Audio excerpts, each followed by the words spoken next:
en bloques que expresan partidos políticos o afinidad ideológica. Existen también los monobloques integrados por un solo diputado.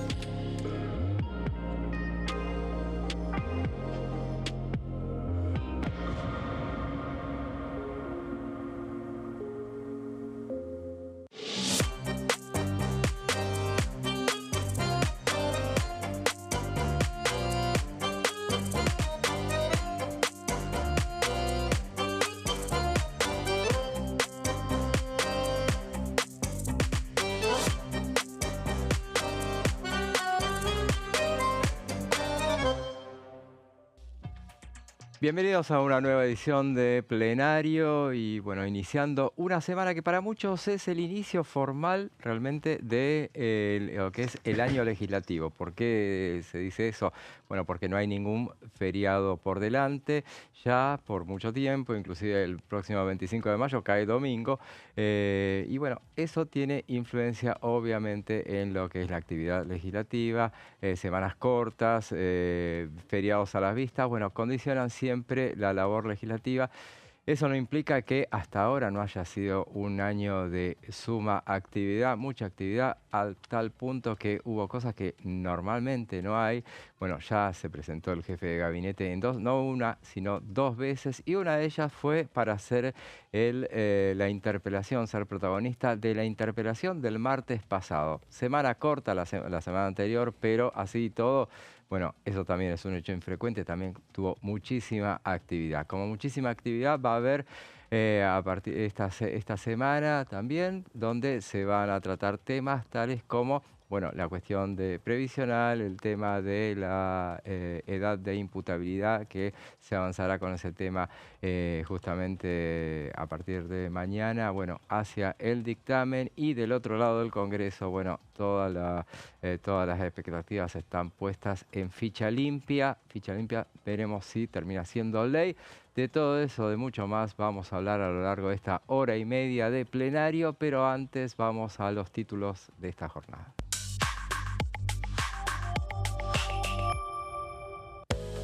Régimen penal juvenil, como decíamos, se reúne el plenario de comisiones para dictaminar.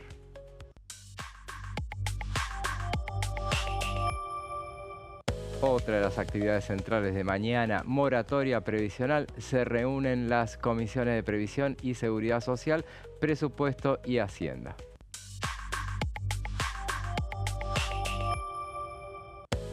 Y bueno, el tema de la semana, Senado trata ficha limpia, será el miércoles. El proyecto, que cuenta con media sanción de la Cámara de Diputados, podría ser ley justamente este miércoles. Y bueno, esos son los temas de esta jornada, y les presento a quien me acompaña, Sebastián Adida. ¿Cómo estás? ¿Cómo estás, José? Bueno, sí, como decías recién, esta semana se tienen que empezar a resolver algunas cuestiones de la agenda parlamentaria, ¿no? Por un lado, tenemos el tema Libra, que le sigue sacando canas verdes al gobierno porque somete al escrutinio público una novela que claramente es hostil al gobierno y que quedó instalado en el imaginario como una estafa, al margen de si eso no lo es, ¿no? Eso es materia de investigación judicial. Eso, por un lado, obviamente la oposición tiene su estrategia, ya adelantó en la reunión constitutiva fallida, ¿no? Donde no se pudo elegir la conducción, no se pudieron designar las autoridades, adelantó que iban a llevar esa conducción, esa batalla al recinto, que es una batalla crucial por la presidencia, ya que ante un empate en 14 de un bando y del otro, el que se empata justamente es la figura de la presidencia, con lo cual todas las miradas van a estar puestas en una sesión que se llevaría adelante probablemente el 21 de mayo. Para eso falta bastante, pero atención, porque hay otros temas que la oposición busca agitar por estos días, que son temas que tuvieron algunas dificultades, algunos obstáculos para avanzar el año pasado, por ejemplo, cuando el presidente vetó la ley de movilidad de movilidad previsional, también el tema universitario. Hay un tema que por ahí podría llegar a reunir mayor consenso dentro de todo el arco opositor, que es el tema de discapacidad, que después voy a explicar con mayor detalle, pero me quiero detener acá porque esa foto tan consolidada que tenía el año pasado el gobierno de los 87 héroes, con el que el gobierno, el oficialismo lograba, digamos, respirar con tranquilidad, porque lograba levantar una barrera para blindar el veto a esas leyes. Bueno, hoy esa foto no está tan garantizada, sobre todo en temas que tocan una fibra sensible como el tema de discapacidad y en menor medida también el tema previsional tras la caducación de lo que fue la moratoria jubilatoria. Hay distintos proyectos para recomponer los ingresos magros previsionales. Así que bueno, esa es una agenda que se va a estar llevando adelante esta semana. También vos adelantaste recién el tema de la discusión de un nuevo régimen de minoridad, un nuevo régimen penal juvenil para bajar la edad de imputabilidad posiblemente a los 14 años. Son distintos ejes que vamos a ir desgranando a lo largo de este programa, José. Así es, en una semana muy intensa como la que va a arrancar mañana en las comisiones donde bien temprano va a reunirse la bicameral permanente de trámite legislativo que se va a encargar del tema de los decretos. Vienen tratando los decretos, ya llegaron a los decretos de esta gestión y van a tratar los que modifican la ley de ministerios, se interpreta que será un poco un mero trámite aquel que se va a realizar en esta reunión. Recordemos que había una promesa formal de las autoridades de esa comisión de hacerla funcionar. Recordemos, cambiaron las autoridades de esa comisión. Estamos recordando la Comisión Bicameral de Trámite Legislativo, que en una de las reuniones que se realizaron recientemente, bueno, cambió la autoridad, pasó a ser el presidente, la autoridad pasó a la Cámara de Diputados y Óscar Sago es su presidente, quien dijo que, bueno, a pedido de todos los sectores, iba a tratar de realizar reuniones periódicas y, bueno, cumpliendo con eso, bueno, avanzarán con ese tema. Y después, a partir de las 13, un poco lo que decíamos, ¿no? De la reunión conjunta de Previsión y Seguridad Social y Presupuesto y Hacienda, donde obedece a uno de los emplazamientos que hubo aquel 8 de abril pasado, Sí. cuando hubo varios emplazamientos para hacer funcionar todos los emplazamientos en realidad eran dirigidos a la Comisión de Presupuesto. Es una herramienta que tiene la Cámara de Diputados, o ambas cámaras, para hacer funcionar aquellas comisiones que no quieren autoconvocarse porque es el tire y afloje lógico de oficialismo y oposición. Presupuesto y Hacienda es una comisión manejada por la oposición, por el oficialismo, y justamente no quería reunir. Sí, son justamente agendas que el oficialismo mantenía pisado, justamente para no, y valga la redundancia, no pisar en falso frente a la falta de instrucciones del Poder Ejecutivo, que siempre tiene una mirada muy puesta en la ecuación fiscal, ¿no? Son temas, la moratoria, también la cuestión de la recomposición de las prestaciones no contributivas por discapacidad, que tienen algún tipo de impacto, mayor o menor, en las cuentas fiscales, y por eso, ante la falta de instrucciones, el oficialismo decidía vaciar esas comisiones o no apretar el acelerador. Y era la oposición la que estaba siempre detrás tratando de empujar esos temas. No le quedó más remedio que apelar a una última instancia cuando se encuentran ese tipo de impedimentos, que es el recurso del emplazamiento en sesiones, que costó bastante también llegar al emplazamiento. Se consiguieron mayorías no tan holgadas, pero finalmente se pudo activar estos debates y ahora llegamos a este punto, ¿no? Donde, ya huelgan, si se quiere, sobran, mejor dicho, los argumentos y llegó el momento de las definiciones. Así es, veremos a qué nivel llegan las definiciones, porque el tema de la cuestión previsional, veremos si llega el momento. Mañana está anunciado que será con invitados. Me parece que no van a dictaminar ya todavía. No, creo que la fecha que estaba estipulada es el 13 de mayo. 13 de mayo, claro. Sí, ya tenemos dictámenes, sí, de lo que tiene que ver con la declaración de la emergencia en discapacidad. Sí, de eso vamos a hablar. Eso fue la semana pasada. Y después hay que avanzar también con la cuestión del financiamiento universitario, ¿no? Que es otro tema que siguen muy de cerca los distintos sectores que ya hace un año habían empujado aquella ley que concitó una movilización multitudinaria, contundente, no solamente aquí en la ciudad de Buenos Aires, frente a este Congreso de la Nación, sino en los grandes centros urbanos del país.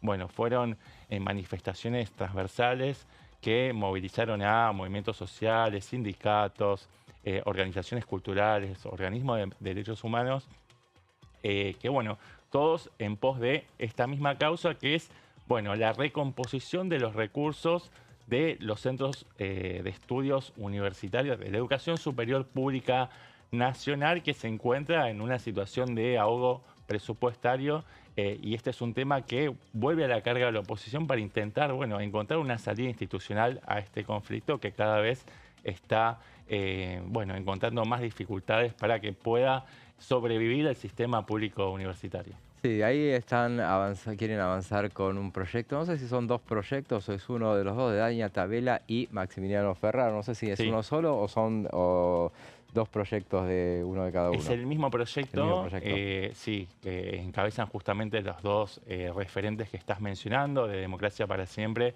y de la coalición cívica. Además, el proyecto de Pablo Carro, que tiene unas cuantas firmas de Unión por la Patria. Él presentó dos proyectos, uno que va muy en línea con el proyecto de Ferraro y Dania Tabela, y otro que es una consulta popular vinculante para preguntarle a la población si está de acuerdo con los términos y los lineamientos de la ley que fue vetada el año pasado por Javier Milei. Claro, y veremos entonces en definitiva qué es lo que sucede, porque bueno, al pasar, Sebastián había mencionado una eventual sesión para el 21 de mayo, y bueno, ¿por qué se habla de tan a largo plazo una sesión preparada, pedida justamente por la oposición? Justamente por esos temas, para darle tiempo a que se pueda dictaminar sobre el tema de presupuesto, sobre el tema previsional. Finalmente se pueda dictaminar antes, así como decía el 13, y también ver si se puede dictaminar también lo de la cuestión del tema universitario, Sí. para llevarlos a esa sesión en la Sí. que no solamente tratarían de resolver esos temas, sino también avanzar con la cuestión de resolver eso que Claro, había está dejado latente pendiente. toda esa rosca que está, como bien dice la palabra, totalmente empantanada, frente a un empate que es, bueno, extremo, ¿no? Digo, 14 de un lado, 14 del otro. Frente a esa situación no se puede hacer nada. Y bueno, habiendo agotado las instancias en esta reunión constitutiva, se decidió, la oposición incluso amenazó con que tenía 140 votos, no solamente para garantizar el quórum, sino después para poder votar un presidente de esta comisión que sea afín al grupo que votó a favor de la creación de la comisión investigadora.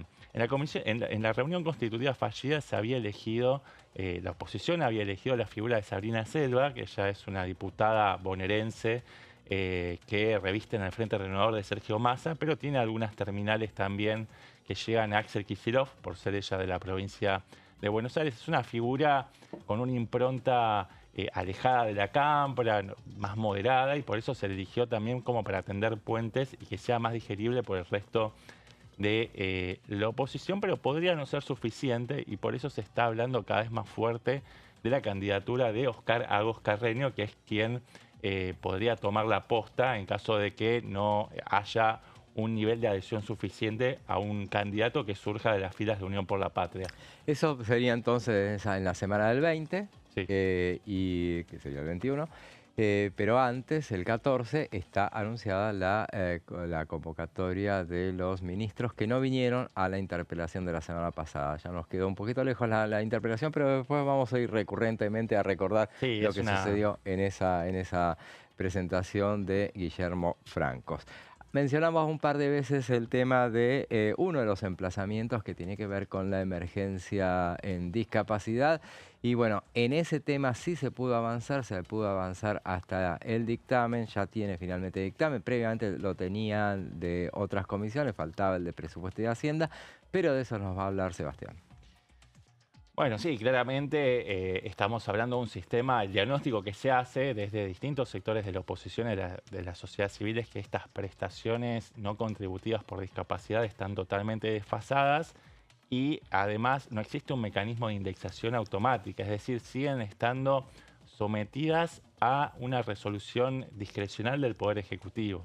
Están muy a la saga de lo que fue la variación de precios a lo largo de todo el periodo desde la asunción de Javier Milei. Por eso, tanto desde Unión por la Patria como de todo el arco, de todo el espectro de la oposición dialoguista, elaborar una serie de iniciativas que buscan, bueno, la de Unión por la Patria busca directamente recomponer, establecer un criterio para recomponer todo lo perdido desde el 1 de diciembre del año 2023 hasta el 31 de diciembre del 2024 y a partir de ahí sí establecer un criterio también de indexación atado a la inflación.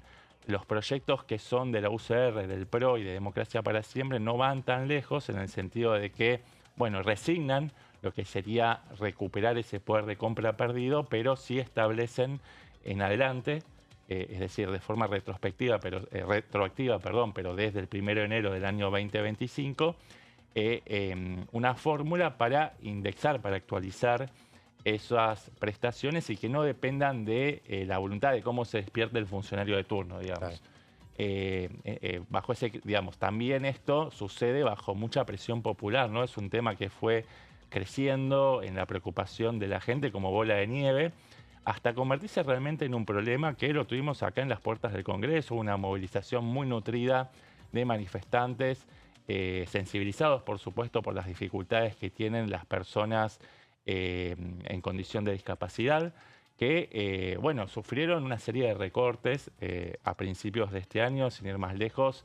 ANDIS, que es la autoridad de aplicación, la Autoridad Nacional de Discapacidad, envió alrededor de 1 millón de cartas documento, de telegramas a los beneficiarios para que, intimándolos a que se acerquen a las oficinas de ANDIS, para que revaliden el certificado único de discapacidad. Bueno, en la volteada terminaron cayendo un montón de beneficiarios legítimos, ¿no?, de estas prestaciones. Otros tantos, por supuesto, ¿no?, eran truchos, muchos recibían prestaciones a partir de certificados truchos que habían sido emitidos por médicos.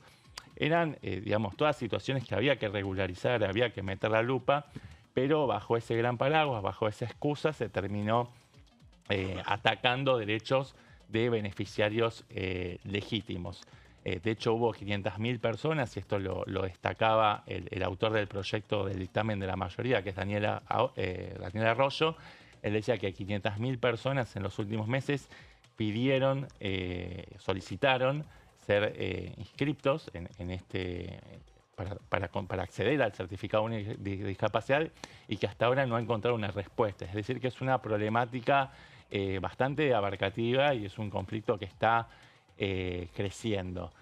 Frente a este problema, este conflicto de magnitud, bueno, recogió el guante la Cámara de Diputados, la oposición básicamente, pero también vamos a ver que algunos aliados del gobierno empiezan a despegarse porque también están elaborando iniciativas que con creatividad buscan encontrar alguna vuelta de tuerca sin comprometer en demasía las arcas del Tesoro Nacional. Pero vamos primero al dictamen de mayoría, que no se agota en la autoría de Unión por la Patria ni de Daniel Arroyo. Vemos en pantalla que también bueno, estamparon sus firmas los representantes en la comisión ¿no?, de discapacidad y de presupuesto, los representantes del Encuentro Federal, la Coalición Cívica y también del Frente de Izquierda. La idea es declarar la emergencia en discapacidad hasta el 31 de diciembre del 2027, también en cumplimiento de la Convención por los Derechos de las Personas de Discapacidad, que es algo que avanzó la ONU que sancionó la ONU en el año 2006, allá por diciembre del 2006, y que entró en vigor en mayo del 2008 y que Argentina adhirió, con lo cual tiene una obligación y además es una convención que tiene jerarquía constitucional, con lo cual Argentina está obligada a adecuar su legislación para garantizar estos derechos. El diagnóstico, bueno, lo decíamos recién, es que el sistema está totalmente descompasado, las prestaciones están muy por debajo de lo que deberían ser, no fueron siguiendo el ritmo de la inflación y además no cuentan con un mecanismo de actualización automática y eso es lo que hay que subsanar. Vamos a la siguiente placa. Bien, el dictamen de mayoría consiguió 59 firmas de todos esos sectores de los que estuvimos hablando, encabezados por supuesto por el kirchnerismo, por Unión por la Patria, pero hubo otros dictámenes, no fueron los únicos. Hubo un dictamen del PRO que consiguió 14 firmas. Claro, ahí cuando vos decís, hablas de cierto desmarque de Sí. otros sectores, estás hablando de eso. Ahí lo escuchaba, por ejemplo, a Claro. Martín Maquieira hablando mucho Tal de cual, después creo que vamos a tener la oportunidad de comunicarnos directamente con el diputado pampeano del PRO. Él está de acuerdo con buscar algún mecanismo que logre reconocer esta dificultad que están atravesando las personas con discapacidad, que obviamente es un eslabón muy vulnerable dentro de la sociedad, que no le permite hacer un goce de sus derechos, digamos, efectivos, ¿no? En el marco de la sociedad. Bueno, el PRO consiguió 14 firmas para un proyecto que no declara la emergencia porque consideran que es exagerado esta caracterización, pero sí establece un criterio para la indexación automática de estas prestaciones no contributivas y además establece una pensión adicional para personas mayores de 70 años. También este dictamen de minoría del PRO acá puede afectar la cuestión fiscal negativamente porque establece exención del 50% en las contribuciones patronales para aquellos que decidan emplear a personas con discapacidad, ¿no? Claro. Esto es un tema que puede tener algún tipo de receptividad en Unión por la Patria, el resto de los sectores que están empujando el dictamen de mayoría, pero podría encontrar resistencias en el oficialismo y en el gobierno en particular. Lo mismo con el proyecto del UCR, que también contempla estas rebajas impositivas o exenciones en las cargas patronales para empleadores que decidan contratar personal en condición de discapacidad y además resignan la cuestión de la recomposición de lo perdido, el poder de compra perdido en todo el periodo que va desde el 1 de diciembre del 2024 hasta el 31 de diciembre, perdón, 1 de diciembre del 2023 hasta el 31 de diciembre del 2024, tal cual establece los términos del dictamen de mayoría. Eso lo resignan, pero sí se adecuan a un mecanismo o a un instrumento que logre ir acompasando estas pensiones, los montos de estas pensiones de acuerdo a la variación del IPC. Y por último tenemos, bueno, sí también un dictamen de minoría que consiguió 8 firmas de Democracia para Siempre, que circunscribe la emergencia por 1 año y medio, es decir, hasta fines del 2026. Seguimos con la siguiente placa, que tiene que ver con algo que también generó mucha polvoreda, generó mucha rispidez, que tiene que ver con la definición de las personas con discapacidad. En este proyecto se establece que son personas con discapacidad aquellas que presentan deficiencias físicas, mentales, intelectuales o sensoriales en el largo plazo y que le impiden interactuar con el resto de las personas en igualdad de condiciones, ¿no? Y que puedan tener un cumplimiento pleno y efectivo de sus derechos en el marco de la sociedad. Pero ¿por qué decíamos recién que es muy conflictiva la cuestión de la definición? Y eso tiene que ver con la resolución 185 del gobierno, que después intentó ser subsanada, pero que utilizaba una terminología muy vetusta, ¿no? Considerando a las personas con deficiencias intelectuales como retrasados mentales, como imbéciles, como idiotas. Bueno, nada, una terminología que claramente atrasa unos 70 años y que fue muy arcaica y que se dejó de utilizar y que, bueno, que conlleva una carga valorativa muy despectiva, por no decir insultante. Vamos entonces directamente a los detalles, lo vemos en esta placa, los detalles del dictamen de mayoría que establece esta compensación arancelaria de las pensiones no contributivas por discapacidad, tomando este periodo del 1 de diciembre del 2023 hasta el 31 de diciembre del 2024, recomponiendo la diferencia entre lo que efectivamente se pagó en materia de aranceles con lo que fue, o sea, pagando esa diferencia, ¿no?, entre lo que se pagó respecto de la variación que hubo de precios, tomando la canasta básica que mide el INDEC. Y a partir del 1 de enero del 2025 se establece, al igual que el resto de los dictámenes, un mecanismo de indexación automático. ¿Cuál es el monto de las prestaciones por discapacidad? Es el mismo, ¿no? El que se viene utilizando hasta ahora, que es el 70% de una jubilación mínima. Hay una serie de requisitos, tenés que ser argentino o extranjero naturalizado o extranjero con residencia mayor a 5 años. Este monto, que decíamos que es del 70% de una jubilación mínima, es decir, cercana a los 280.000 pesos, tiene una ponderación, es decir, supera la barrera de los 300.000 en caso de invalidez laboral o por zona geográfica desfavorable. Además, incluye una protección de salud y está sujeto a una evaluación socioeconómica y médica. Acá se cuida el proyecto de Unión por la Patria y de sus socios de Encuentro Federal y del Frente de Izquierda de no hablar de una auditoría, ¿no? Que ya implica poner en revisión, en retrospectiva, ¿no? En pasado, todas aquellas prestaciones que fueron otorgadas indebidamente y que son efectivamente truchas. En cambio, acá se utiliza la palabra evaluación socioeconómica para las solicitudes que se hagan a futuro. Es una de las diferencias con los dictámenes de minoría que presentaron el PRO y la Unión Cívica Radical. Y ya vamos terminando, creo que tenemos alguna placa más. Sí, la última, creo. La última. A ver, ahí la tenemos. El acceso del certificado. Sí, bueno, un poco lo que decía recién, cuáles son los requisitos: ser argentino o ser extranjero con una residencia superior a los 5 años, pero esto es importante, no se le da esta prestación a aquellas personas que tengan ingresos superiores a las 2 jubilaciones mínimas. Si, por ejemplo, una persona tiene un ingreso inferior, pero en algún momento lo sobrepasa, se caduca automáticamente este beneficio. Así que, bueno, estos son los detalles, las claves de este dictamen de mayoría para la declaración de la emergencia por discapacidad. Muy bien, ese es el tema de la emergencia en discapacidad. Vamos a un breve corte y después seguimos con más plenario.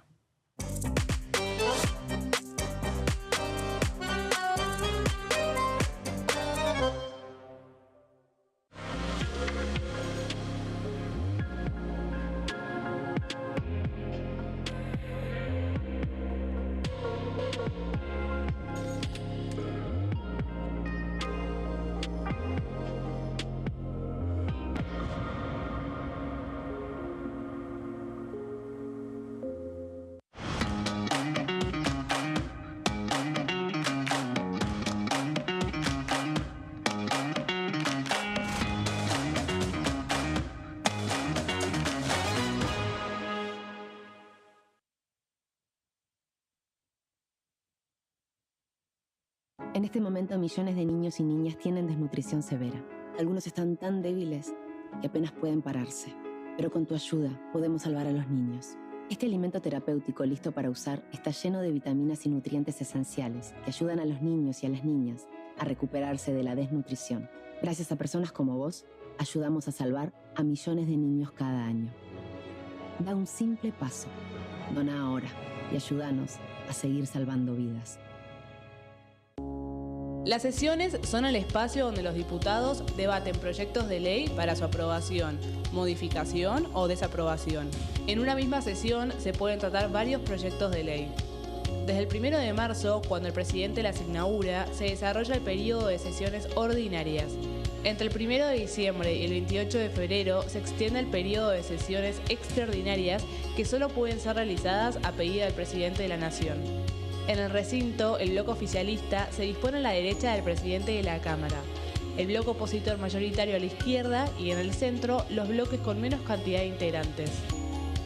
En el tratamiento, en general, los diputados tienen 7 minutos y los jefes de bloque entre 20 y 12 minutos conforme al número de legisladores que representen. La sesión es dirigida por el presidente de la Cámara de Diputados, que administra el uso de la palabra y las distintas instancias del funcionamiento. A la izquierda del presidente está el secretario administrativo, a la derecha el secretario parlamentario y debajo de él están los taquígrafos, que registran cada uno de los testimonios.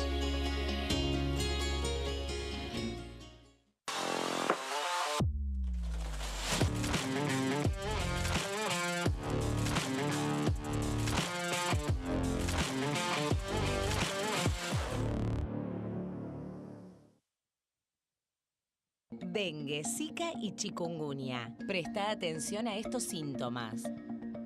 Si tenés fiebre alta, 38 o más, de 2 a 7 días de duración y dolor de cabeza, en especial detrás de los ojos, muscular y de las articulaciones, diarrea, dolor abdominal, náuseas y o vómitos, malestar general, cansancio, decaimiento, erupción en la piel, sangrado en nariz, encías u otras partes del cuerpo, no te automediques.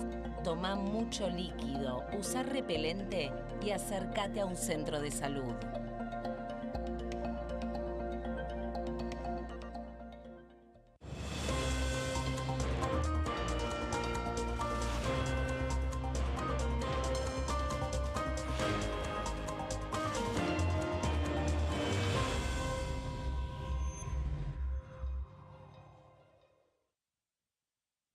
¿Qué diferencia hay entre la Cámara de Diputados y la Cámara de Senadores?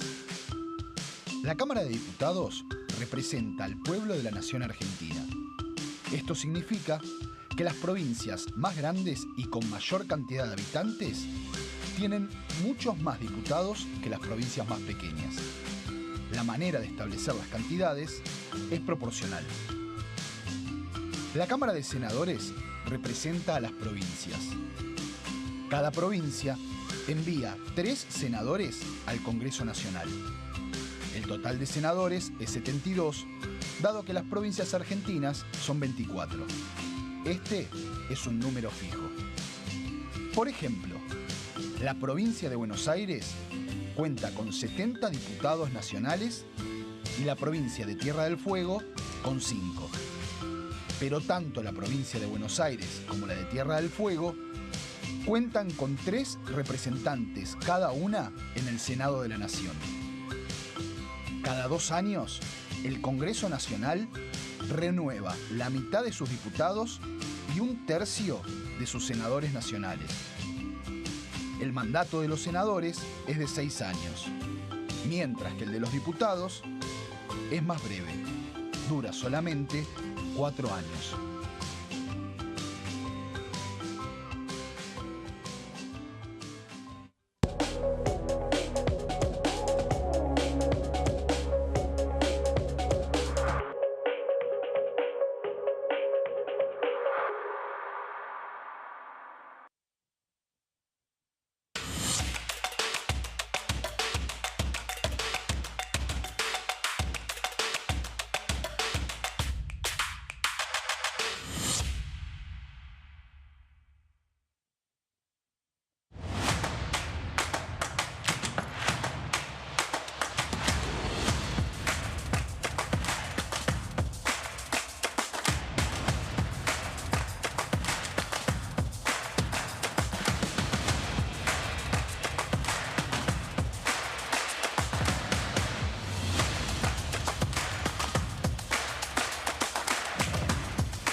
Segundo bloque de plenario, hablábamos de una semana muy intensa que arranca mañana con mucha actividad en comisiones. Habíamos hablado de bueno, lo que está previsto para la Comisión de Previsión Social. Esa es una reunión que está convocada para las 13. A las 15:30, bueno, arranca otro de los platos fuertes de mañana, porque va a haber primero 15:30 es la Comisión de Legislación Penal que van a cubrir vacantes. Bueno, mero trámite, será solamente un aperitivo para lo que arranca la mega reunión a partir de las 16. Y cuando digo mega, no me quedo corto porque son 5 comisiones, creo. Legislación Penal, Familia, Justicia y Presupuesto. Cuatro comisiones. Y sí. Presupuesto y Hacienda, todas para tratar de avanzar finalmente hacia el dictamen de la cuestión del nuevo régimen penal juvenil, un tema que se viene discutiendo desde los años 80. Sí, se supone que mañana se avanzaría en la firma de los dictámenes en un nuevo régimen penal juvenil que bajaría la edad de imputabilidad de los 16 actuales a los 14 años. Ese es un tema que, como vos decís, viene siendo materia de debate público desde los años 80, pero que el gobierno impulsó con tenacidad, te diría desde marzo de este año, ¿no? Perdón, marzo del año pasado, de este año. Claro, del año pasado. Del año pasado. Sí. Cuando Javier Milei, obviamente le dio un impulso público a este proyecto de reforma del régimen de minoridad, obviamente muy en línea con el espíritu que emana permanentemente la libertad avanza, de que el que las hace las paga, bajo la premisa de que había que elevar los costos para quienes delinquen, ¿no? Un poco siguiendo en sintonía con esta narrativa antigarantista de que hay que dejar de ponerse del lado de los victimarios y ponerse definitivamente del lado de las víctimas, sino transformar a los victimarios en supuestas víctimas de un sistema que los excluye, que es un poco el discurso del progresismo, del wokismo, ¿no? Como se quiere decir de forma posmoderna muchas veces desde el Poder Ejecutivo Nacional. Pero bueno, tuvo todo un recorrido, todo un periplo de alrededor de 10 reuniones informativas en las cuales desfilaron especialistas de distintos ámbitos, ¿no? Desde la criminalística, pasando por la justicia, organizaciones de la sociedad civil, de los derechos humanos, distintos sectores que dieron su perspectiva, generaron masa crítica, insumos para el debate y ahora estamos en instancias definitorias. Y veremos entonces, ya seguiremos hablando del tema, tal vez lo hablemos con nuestro invitado, nos vamos a la provincia de La Pampa.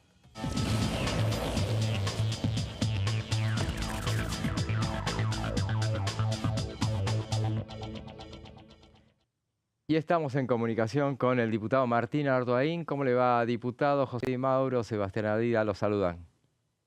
José, Sebastián, gracias por el llamado. Gracias a usted por atendernos. Diputado, estábamos hablando, ya que estamos, sé que no está en esas comisiones que van a tramitar el tema de la baja de edad de imputabilidad, pero ya que estamos, lo tenemos presente, lo va a tener que votar en el recinto si llega. ¿Usted está de acuerdo con la baja de edad de imputabilidad? Estoy de acuerdo, la ley es mucho más amplia que solamente la baja. Yo creo que sería un resumen muy no bien intencionado si hablamos nada más que de la baja de intencionalidad. El tema es qué hacemos con esos jóvenes que han quedado marginados, que están delinquiendo, que no se recomponen, que están muchas veces librados a la suerte de una familia o ni siquiera de una familia que los pueda contener. Y ahí el Estado y está totalmente ausente. Entonces creo que el proyecto de ley, y se está debatiendo mucho, y creo que se va a salir en un gran consenso, es qué hacemos con esos jóvenes. Así que en principio sí, estamos de acuerdo, hay que ver. Yo todavía no vi el dictamen final, si nos vamos a poner de acuerdo con la edad. Hay proyectos que van de 13 a más años, creo que como decía Sebastián, estamos más cerca de 14 años, pero más que la baja de imputabilidad es qué vamos a hacer con esos chicos. Y diputado, usted acaba de presentar o hablar de un plan para bajar las retenciones en 5 años, ¿puede ser? Sí, también, eso estamos el miércoles vamos a dictaminar. En la Comisión de Agricultura, sí. Agricultura, está en Agricultura entran en 3 comisiones, Agricultura, en Economía y después en Presupuesto.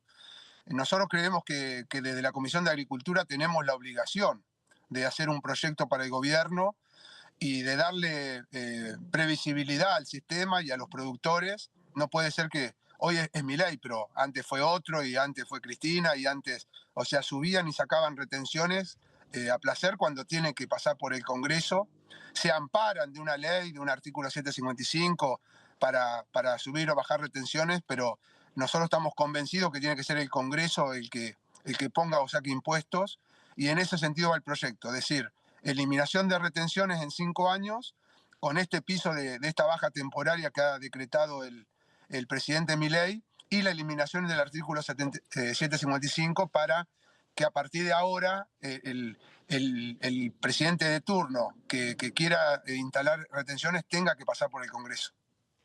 Diputado, usted es miembro de la Comisión de Presupuesto y Hacienda, y uno de los temas que fue emplazado para tratarse el día de mañana es la cuestión de la moratoria previsional que se desarmó justamente el 23 de marzo pasado, y desde la Cámara de Diputados se está tratando de encontrar alguna alquimia para poder contener y reconocer algún aporte a las personas que tienen la edad jubilatoria pero no cuentan con la cantidad de años de aportes para poder jubilarse. Entiendo que el PRO ya fijó postura, por supuesto, en contra del instrumento de la moratoria, pero le quería preguntar si usted está a favor de algún mecanismo que logre reconocer la proporcional de los aportes hechos de las personas mayores de edad que no tienen los 30 años de aportes. Tampoco es mi tema específico, Sí. pero estuvimos la semana pasada, el miércoles, recibimos un montón de invitados con un montón de proyectos, también estuvieron los jubilados. El PRO tiene su proyecto, no es que nos opongamos a la moratoria, sino lo que nos oponemos, o no es que nos opongamos, sino que vamos a intentar terminar con los parches. El sistema previsional hace aguas por todos lados, los jubilados no es de ahora, es una queja continua, o sea, no les alcanza, no hay lo que aporta el Estado, lo que les paga el Estado todos los meses no les alcanza y seguimos metiendo parches.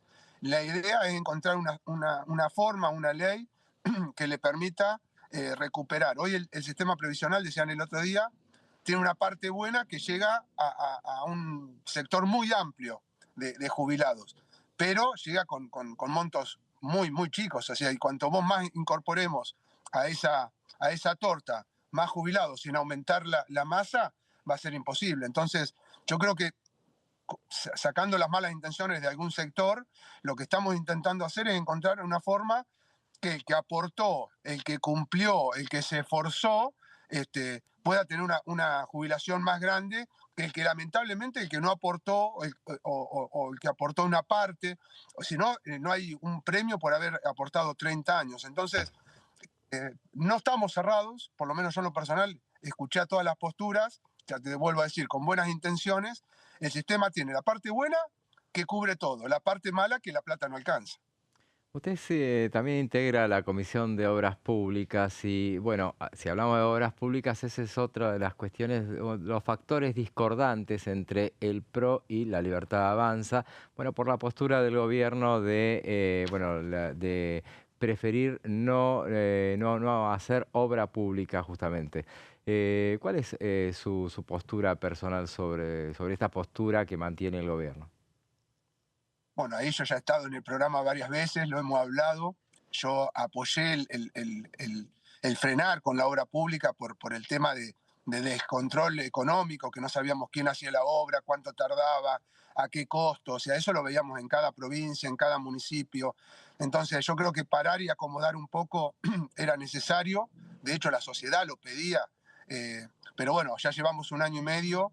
Tenemos que ver quién va a hacer las obras, porque nosotros, puedo hablar de La Pampa, pero hablamos de todo el país, las rutas están en pésimo estado, no es de ahora, viene de antes, pero bueno, día que pasa, mes que pasa, año que pasa, se deterioran, y no es solamente el deterioro de la ruta, sino que nos está costando vidas, muchísimas vidas de argentinos, por hablar de las rutas, y hablamos de obras que generan trabajo. Entonces yo creo que ya es momento del gobierno nacional de, si el Estado no va a estar presente, cómo se van a solucionar esas obras, quién las va a financiar, y tenemos que tener un plan. Así que, por lo menos no quiero hablar de todo el PRO, pero en lo personal ya es momento de empezar a la segunda etapa.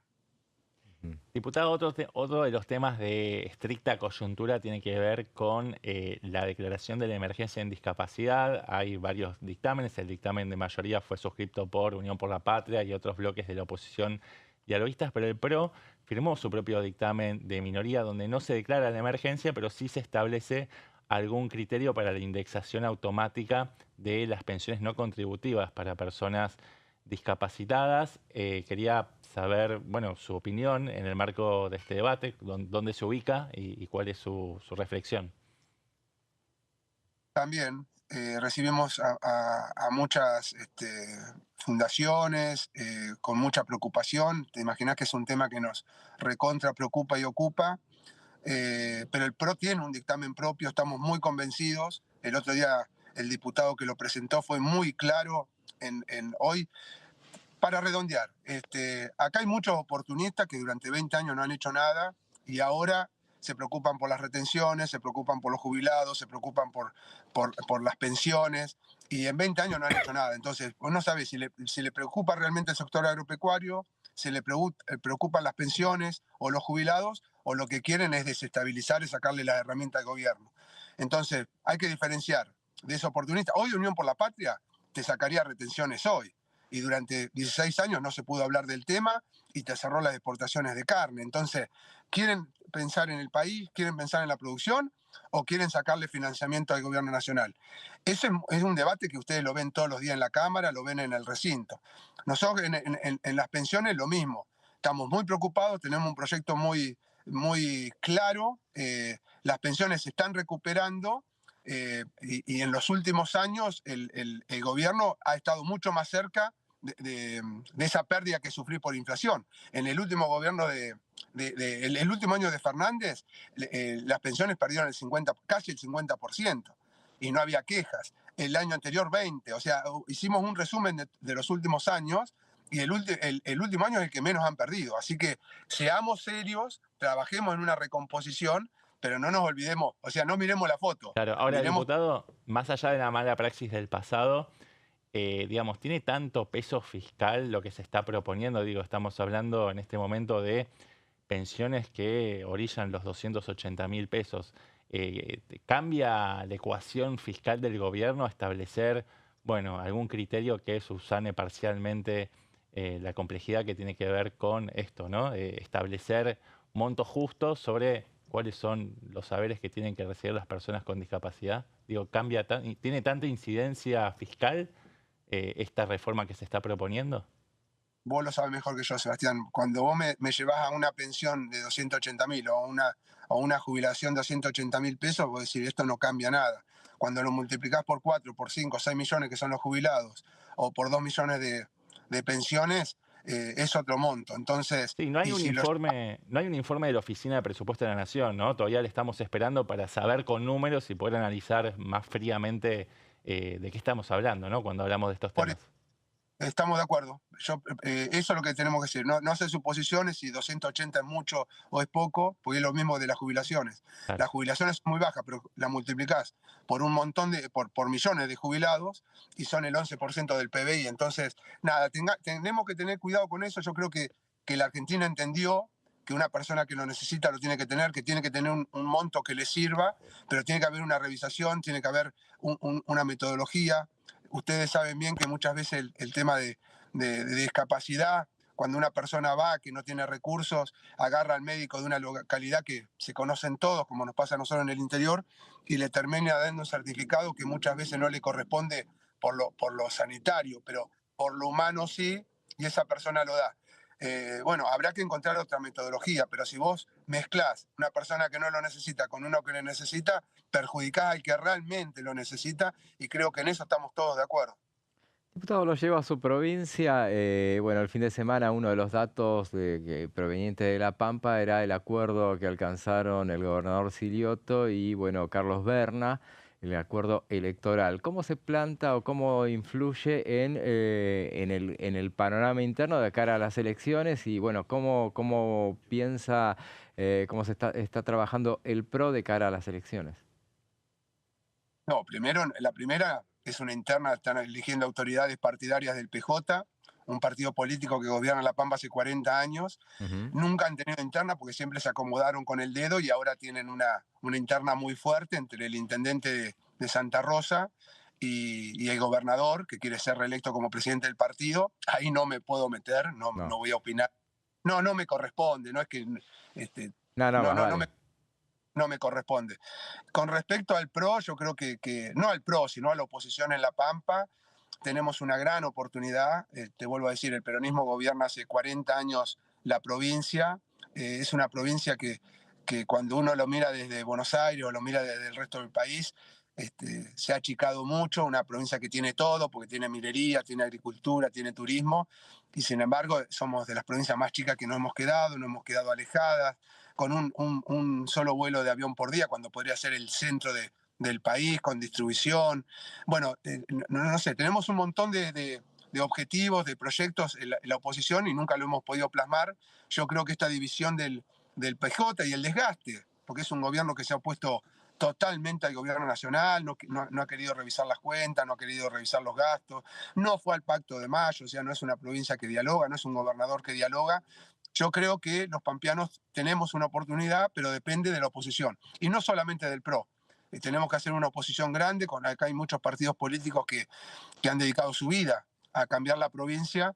Creo que con generosidad, con apertura y diálogo tenemos oportunidad de ser una buena opción para los pampeanos. Y diputado, tomando esto último y me da pie para preguntarle, digamos, ¿hay alguna posibilidad de articular fuerzas con la Libertad Avanza en la provincia de La Pampa particularmente? Pero digo, hay toda una discusión acerca de cuál es el grado de acercamiento que pueden tener dos fuerzas políticas que comparten algunos lineamientos filosóficos, ¿no? Vinculados a la libertad, a la república, pero que por cuestiones de poder no terminan poniéndose de acuerdo, ¿no? En algunos distritos como la Ciudad de Buenos Aires. No, por eso. Yo lo lamento mucho que en Buenos Aires no podamos ir juntos, porque le daríamos una paliza al kirchnerismo y divididos podemos ganar o perder. O sea, me parece una locura, como decís vos, dos fuerzas políticas que están muy, muy cerca, en lo económico muy cerca, después en las formas, en el diálogo, en la apertura.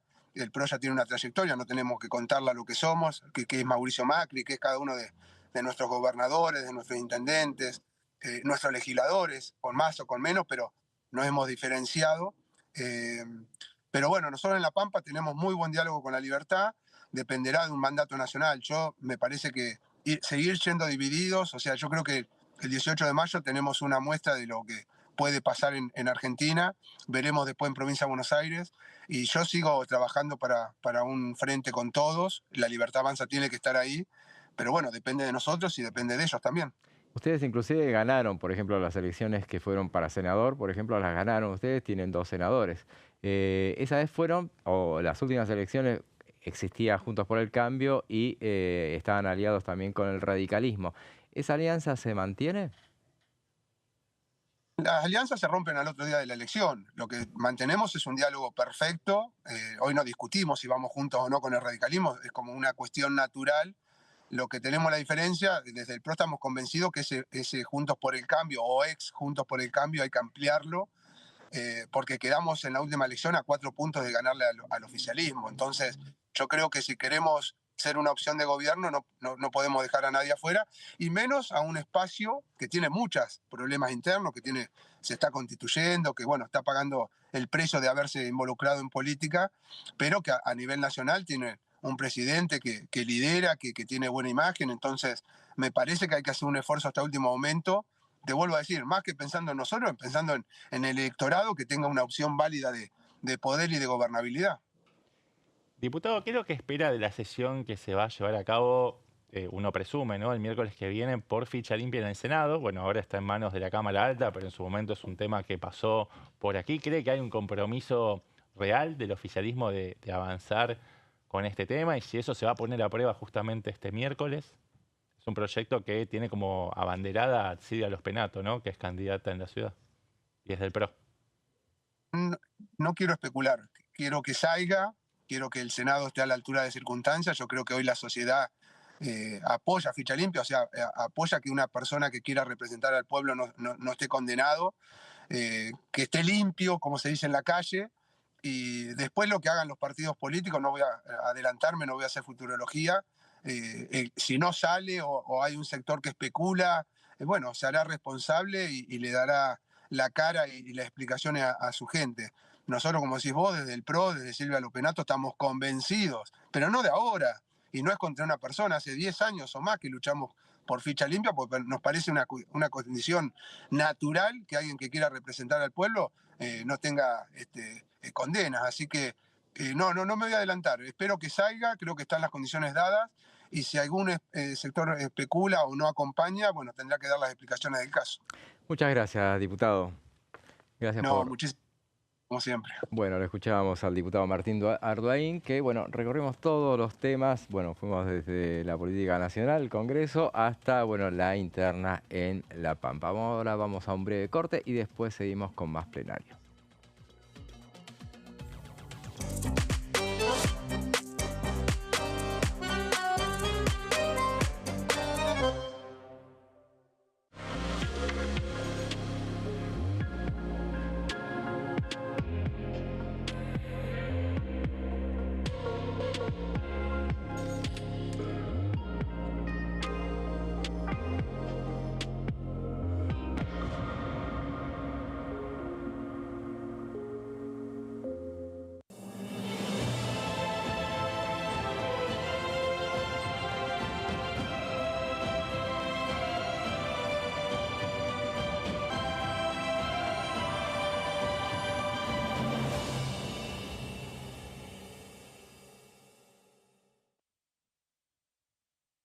En este momento, millones de niños y niñas tienen desnutrición severa.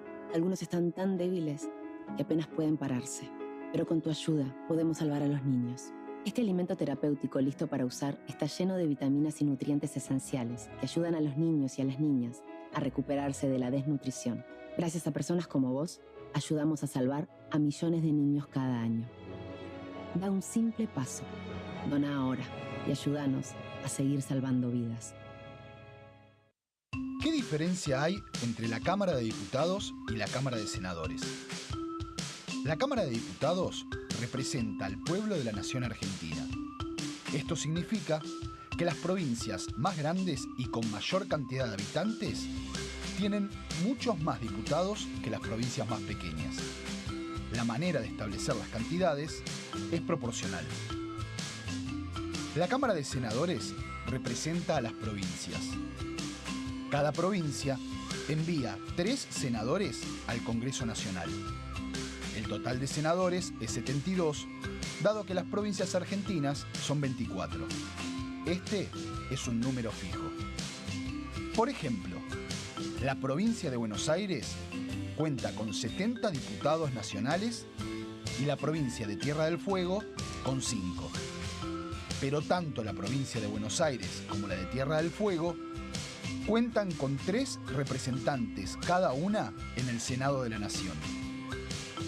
Cada 2 años, el Congreso Nacional renueva la mitad de sus diputados y 1/3 de sus senadores nacionales.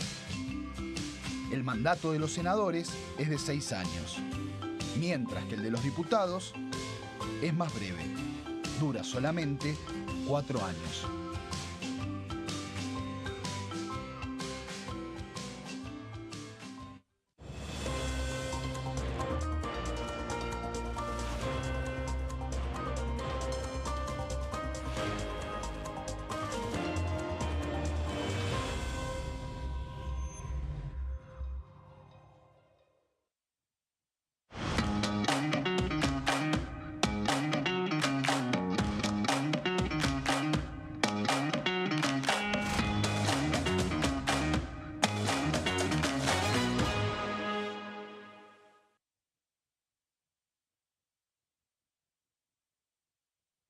Dengue, Zika y chikungunya.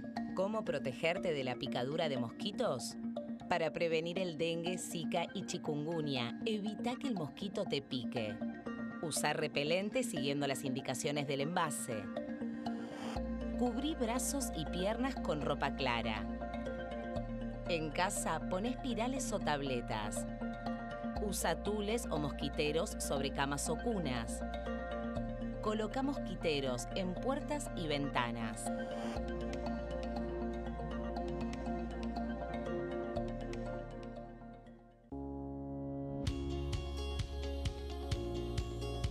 Cuando un proyecto de ley ingresa a la Cámara de Diputados, ya sea creado por un legislador, enviado por el Poder Ejecutivo o producto de una iniciativa popular, se trata primero en las comisiones correspondientes para luego ser tratado en el recinto por los diputados.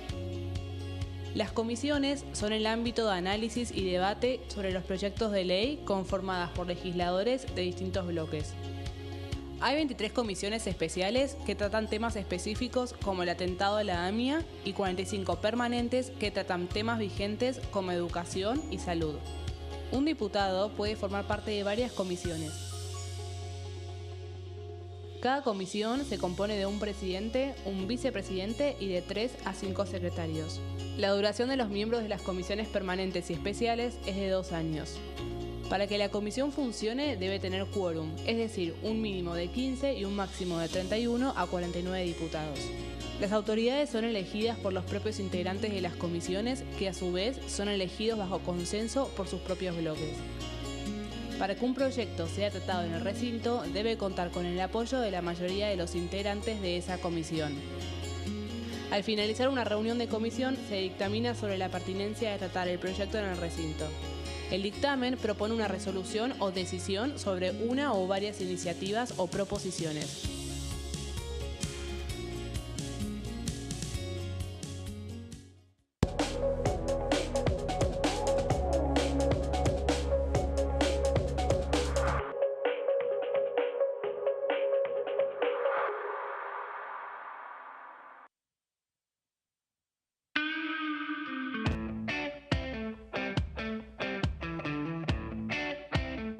tu historia, la de los Todero en Neuquén.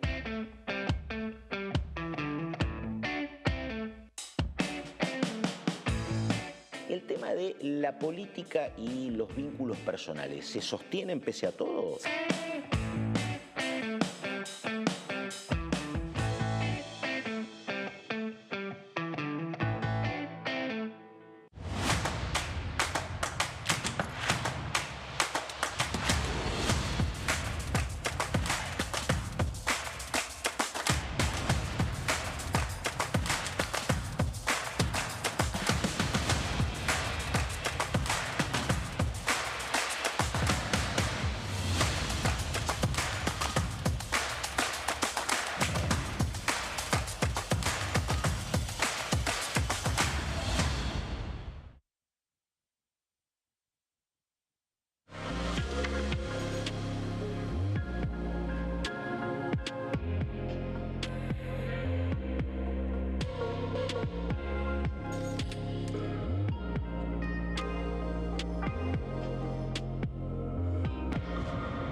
Tercer bloque de plenario y nos vamos directamente a la provincia de Río Negro.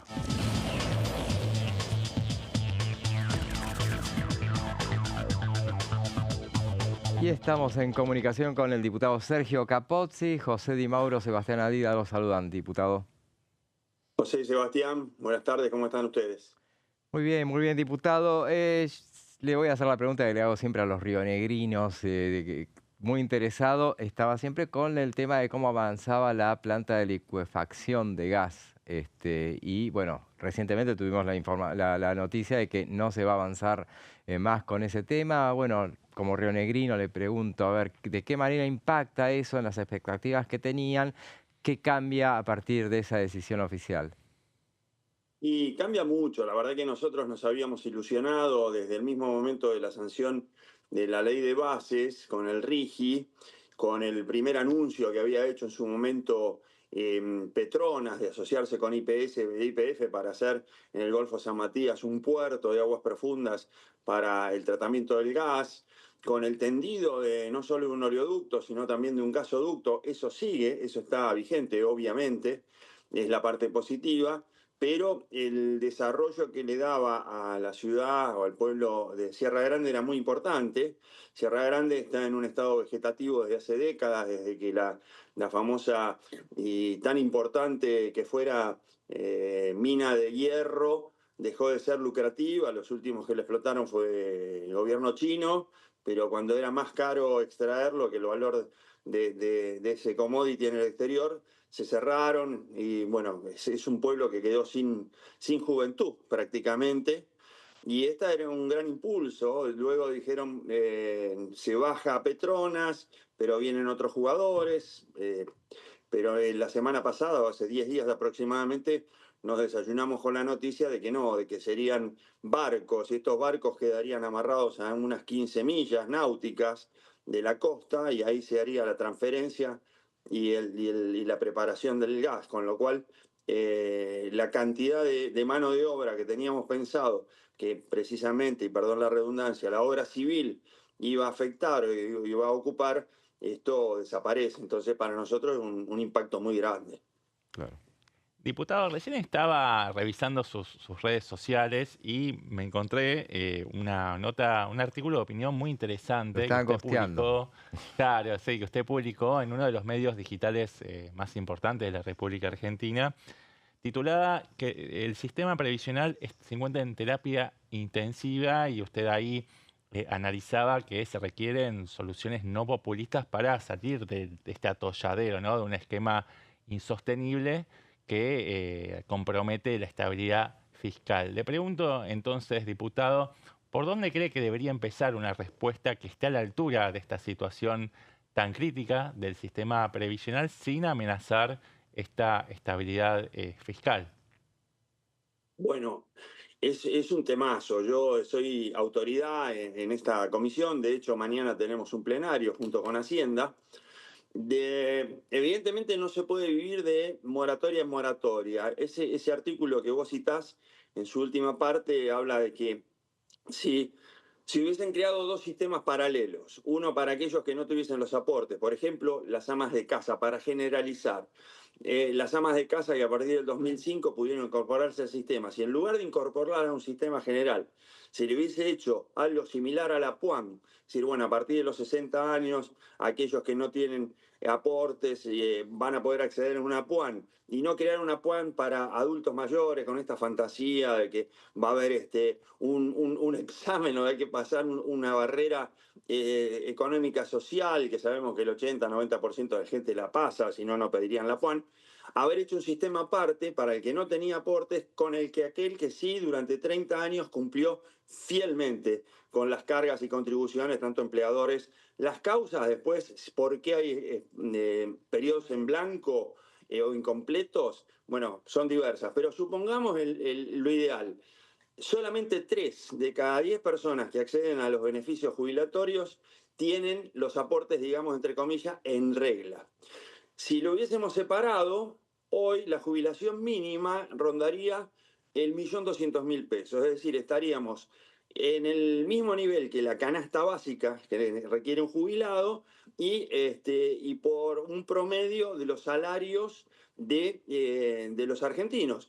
Quiere decir que estaríamos incluso por arriba del 82%, que es un anhelo de hace muchos años que, si no me equivoco, solamente la provincia de Corrientes hoy se puede dar el lujo de decir tenemos una caja saneada y estamos pagando el 82%. Entonces, ¿qué es lo que pasa? Que cuando se generalizó en la década del 40, del 50, las cajas, hubo una explosión, pero lo fundamental era que la expectativa de vida era 63 años, cuando la barrera o el límite inferior para acceder a los beneficios era en el caso de los varones 65, y de las mujeres 60, es decir que era negativo la línea.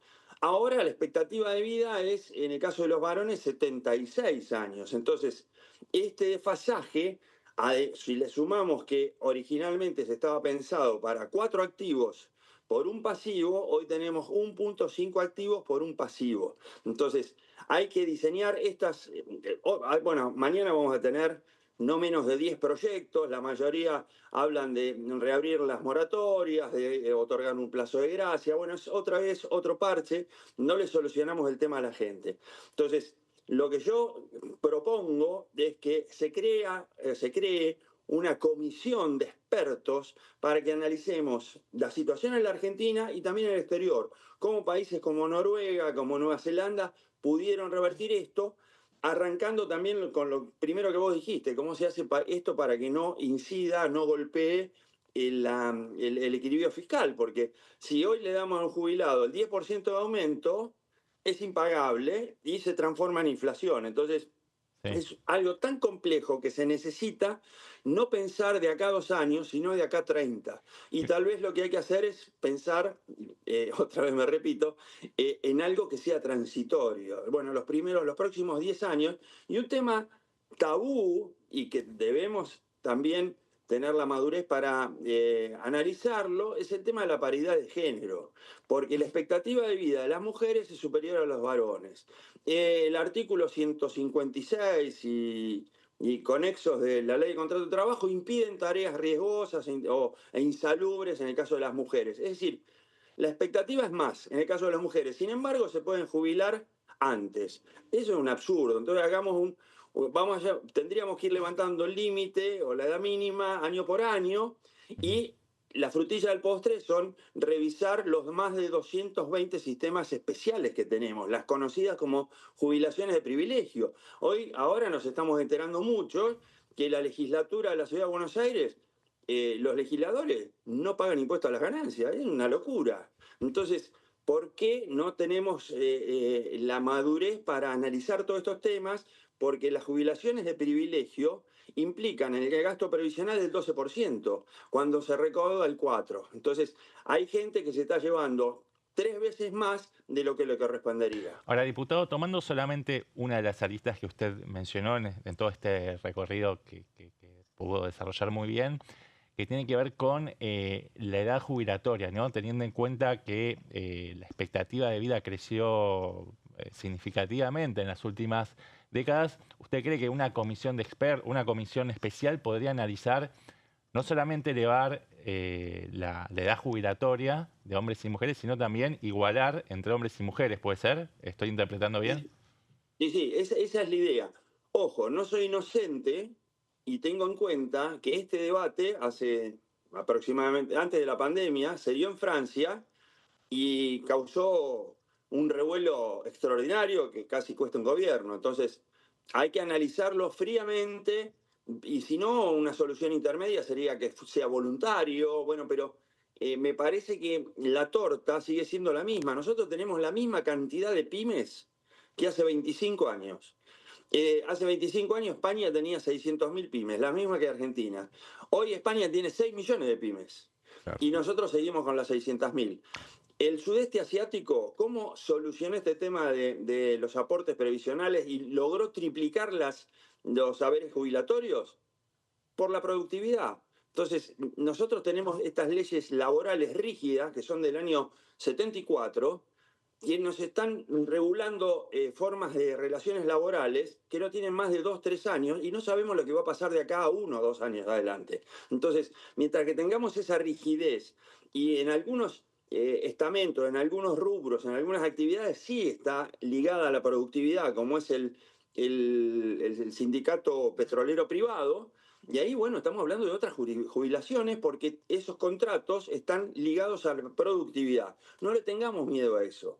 Reitero, el sudeste asiático hoy tiene jubilaciones más que dignas. Y bueno, y después también no nos olvidemos que donde los activos que tenemos nosotros, el 30%, están por abajo de la línea de pobreza, no puede haber jubilaciones muy buenas en un país pobre donde el 30% de los trabajadores son pobres. Diputado, usted hablaba recién de las relaciones laborales y bueno, es vicepresidente de la Comisión de Legislación del Trabajo, que fue una de las más activas a lo largo de todo el año pasado, que lo sigue siendo este año. La semana pasada tuvieron una reunión muy larga, a pesar de ser día de sesión, pero deben ser una de las comisiones más frustradas, justamente porque no pudieron avanzar hasta el recinto con esos proyectos que están debatiendo. ¿Qué expectativas tienen sobre los temas que están tratando? Mira, lamentablemente hay que darle la razón. No me acuerdo quién fue el diputado que lo dijo, pero le hicieron una pregunta en este sentido. Qué pocos frutos tuvimos nosotros a lo largo del 24 en cuanto a la sanción de leyes. Pero ustedes que son los expertos en el tema, saben que en materia de comisiones fue el año que más se trabajó. ¿Por qué? Esto es consecuencia que tenemos 29 bloques. Entonces, cuando llegamos al debate, mañana no tenemos esta semana comisión de trabajo, pero sí la va a haber la próxima. Y hace meses que estamos empantanados con la cuota sindical solidaria. ¿Es un tema importante? Sí, por supuesto es un tema importante, pero hay muchas cosas más importantes. Por ejemplo, el tema del recálculo o la actualización de los créditos laborales. Tenemos un proyecto que junto con la diputada Racini llevamos adelante y que obtuvimos la firma de 16 integrantes de la comisión sobre cómo actualizar los créditos laborales. Bueno, hoy las pymes están viendo con una espada en la nuca que si tienen un juicio y lo tienen que pagar gracias a la especulación financiera y esta capitalización que se hace año tras año, más el índice de precios consumidores y demás, una condena que podría ser de 10 millones de pesos se transforma en 100, 120. Y yo vivo en Bariloche y acabamos de tener una sentencia de un chico que se consideró despedido por un sistema que se llama cambio de las condiciones laborales, que es la ius variandi, porque le trasladaron al lugar a donde estaba trabajando 5 cuadras. Y sin embargo le hicieron lugar a una indemnización de 30 millones de pesos.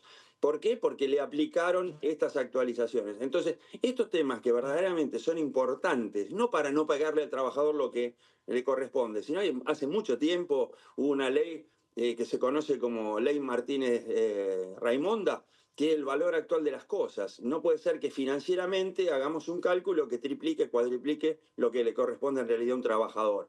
Porque sin empleador no hay trabajador, y con un juicio y que quiebra esa empresa, hay 4, 5, 10 trabajadores que se quedan sin puesto de trabajo. Entonces, ese es un tema que hace un año que tenemos que debatir y no lo hacemos porque estamos empantanados con esta cuota. ¿Que es importante? Sí, pero no tanto.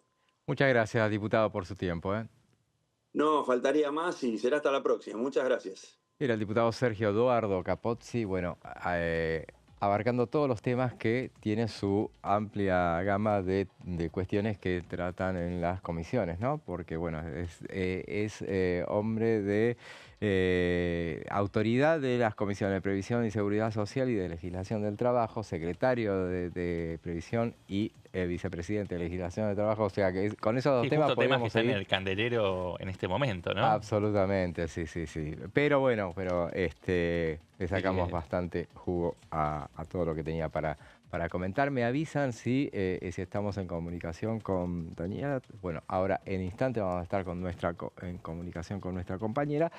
Pero bueno, entonces seguíamos recorriendo un poco la agenda legislativa que tenemos para mañana y también para el miércoles, que ya nos adelantaba justamente nuestro anterior invitado, Martín Arduin, que hablaba de esa reunión que va a realizarse a partir de las 10 de la mañana el miércoles, una reunión de agricultura y ganadería, donde él nos adelantaba que iban a tratar su proyecto sobre un plan de modificar el tema de las retenciones, eliminarlas, pero no ya, sino en un periodo de 5 años. Claro.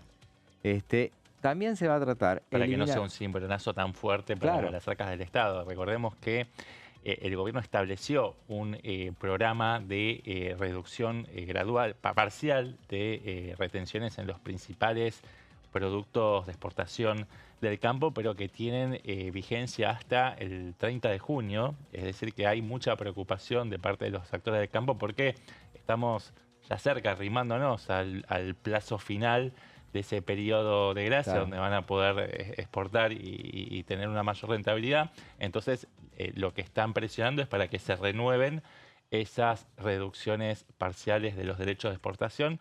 Mientras eso no se produce, por supuesto que es un hervidero este tipo de foros de debate, como la de la Comisión de Agricultura, que va a estar deliberando, me decías, el miércoles, ¿a qué hora? A partir de las 10 de la mañana. Claro. Ahí sí. Así es, van a tratar también, siempre están con esta cuestión de eliminar los derechos de exportación, para el producto agropecuario denominado trigo, nada menos a partir del 1 de enero de 2024. Y bueno, ahora nos comunicamos con nuestra compañera Daniela Romero, a ver si ya estamos en comunicación con ella. Hola Daniela. ¿Cómo estás, Daniela? ¿Cómo va, equipo? Un gusto verte y bueno, y tenés con un tema que a mí particularmente, y supongo que a Sebastián también, nos interesa muy especialmente, que tiene que ver con un proyecto para limitar las reelecciones de los legisladores, ¿no? Así es, un proyecto que presentó el diputado del PRO, Gerardo Milman, y que para mí se da justamente en un contexto que tiene que ver con esa crítica que hace el oficialismo constantemente a la casta. Estamos justo encima del año electoral, se van a renovar las bancas del Congreso de la Nación y en esa plena campaña es que surge este proyecto de ley que básicamente busca eso, ¿no? Que los diputados y senadores dejen de poder ser reelegidos indefinidamente y que tengan un plazo de máximo 2 años, 2 mandatos consecutivos en el caso de que sean reelegidos. Entonces, Después te voy a dar mi opinión al respecto. Me interesa, sí. Me interesa especialmente opiniones de ustedes que vienen siendo testigos de cómo funciona el ámbito parlamentario desde muchísimo más que yo. Yo sigo siendo una baby periodismo parlamentario. Así que me imagino que habrán visto pasar muchas caras conocidas por muchísimo tiempo en sus años de experiencia, de trayectoria.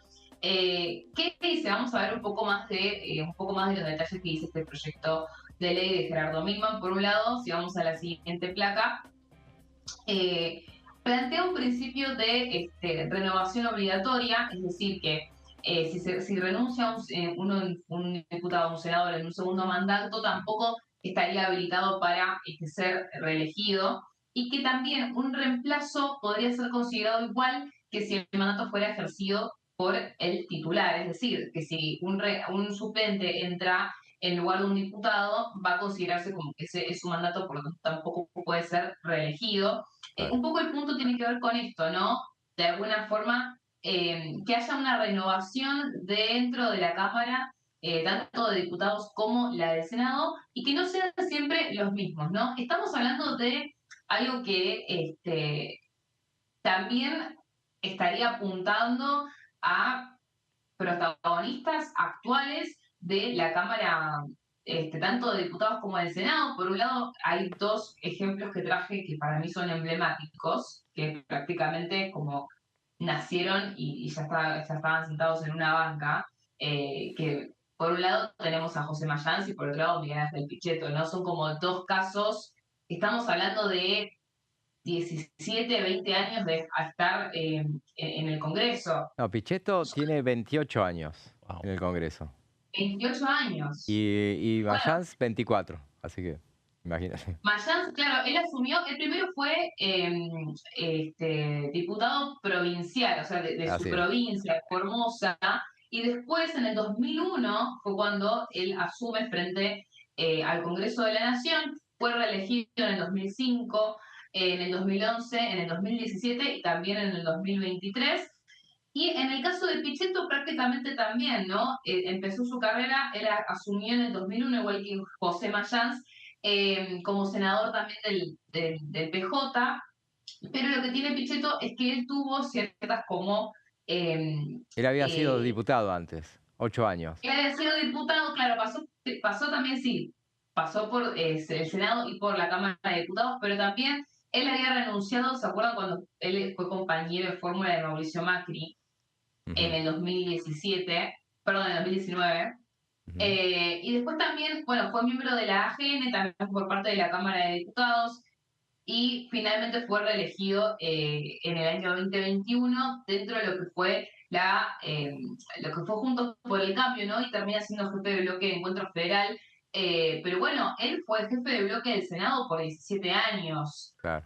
cuando entró por el PJ. O sea, estamos hablando de bueno, justamente eso, legisladores que están prácticamente toda su carrera política en el Congreso y que a partir de este proyecto de ley se busca que esto deje de pasar, que deje de haber esta continuidad indefinida dentro de los mandatos de los legisladores, algo que por supuesto que no se da dentro de lo que es el ámbito de la presidencia de la Nación. Si les parece, podemos repasar algunas de las citas del propio Gerardo Milman a la hora de justificar o argumentar a favor de su proyecto de ley.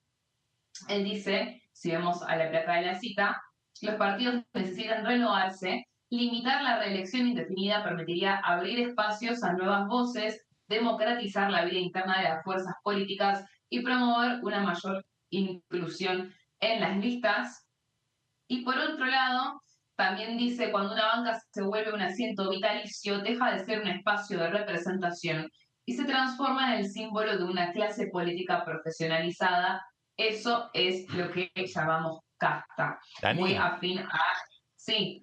Dani, no sé vos, yo tengo mucha ganas de conocer la opinión de José, viste que nos vendió su opinión y bueno, y ahora la quiero escuchar. Me queda un minuto, te queda un minuto a vos, no te lo quiero influenciar, solamente yo estoy en contra. Ya lo he dicho otras veces, me parece que el tema para los legisladores, que yo estoy a favor de la reelección de los diputados, de la reelección de los legisladores, no así de los cargos ejecutivos, porque por una cuestión de aprendizaje. Pero bueno, lo resumo ahí por una cuestión de los tiempos que nos apremia, así que te quiero dejar la última palabra a vos, Dani. No, es un debate que va por ese lado también, porque bueno, justo estamos viviendo ahora un periodo en el que te encontrás con, por un lado, un Pichetto en la Cámara, o legisladores que tienen muchísimos años de experiencia, muchísimos años en la política, y por otro lado te encontrás ahora con la Libertad Avanza, por ejemplo, un montón de caras nuevas que pegan el impacto y que en algún punto se termina haciendo esta conjugación entre los legisladores con más experiencia, que quizás conocen mejor el reglamento o entienden mejor las reglas de la política, por decirlo de alguna forma, y que por otro lado se enfrentan con caras que no son conocidas, que no tienen experiencia, que son nuevas en el ambiente y que, por supuesto, que te genera cierta, una especie de nueva estrategia, ¿no? Ahí está. Bien, un tema que lo vamos a seguir charlando, Daniela, te agradecemos, volvemos a estar en contacto el jueves que viene seguramente. Sebastián, también vos. Nos estamos viendo. Y con ustedes nos volvemos a encontrar mañana a partir de las 15. Lo dejamos ahora en compañía de Pasos Perdidos. Hasta mañana.